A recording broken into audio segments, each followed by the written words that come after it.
Dealt with hate and discrimination my entire life due to my gross skin, and I understand it. But at this point, it rolls off my back. Most people are really nice, and the people who aren't, that's a reflection of who they are, not who I am.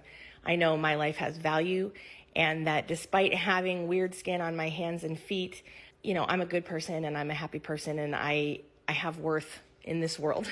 There's a lot of judgment about me choosing to have children and how that must have been such an egoic decision, totally selfish to bring anyone into the world who has this. And aside from the gray area of eugenics, where I think it's not wise to tell people who suffer from any condition that they shouldn't try and procreate if that's what they want to do, I want to defend myself a little and explain that I wasn't certain that my children would have this. And it was something that weighed heavily on my heart for many years before I finally did decide to have kids with my husband. Shanti has a genetic mutation called EPPK that she passed on to her son, which is a disorder that causes the outer layer of their skin to be abnormally thick.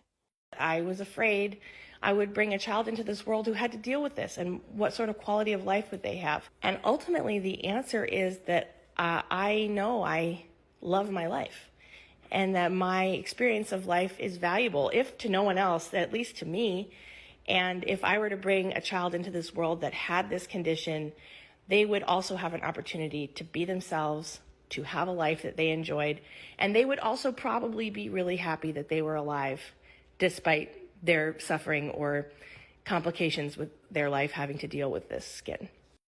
There is currently no cure for EPPK, but treatments include saltwater soaks, moisturizing creams, and exfoliating the skin.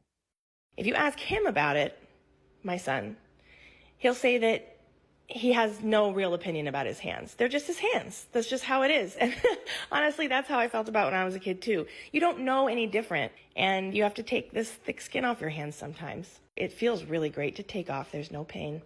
Shanti shaves her son's hands about once a month for his comfort.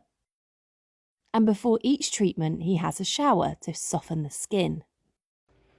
He also perceives it a bit as a superpower, because I help him see it that way, that we can touch super hot things, we can touch really rough things, we can also walk outside barefoot and there's just no problem. I just say our skin is different, and this is what we do to take care of it so that we can use our hands and feet the best we can so that it's not uncomfortable. Everyone deserves to have children who wants to have children, whether you have hereditary mental disease, physical disease, autoimmune disease. You're the best person to parent someone with that anyway. So you do you.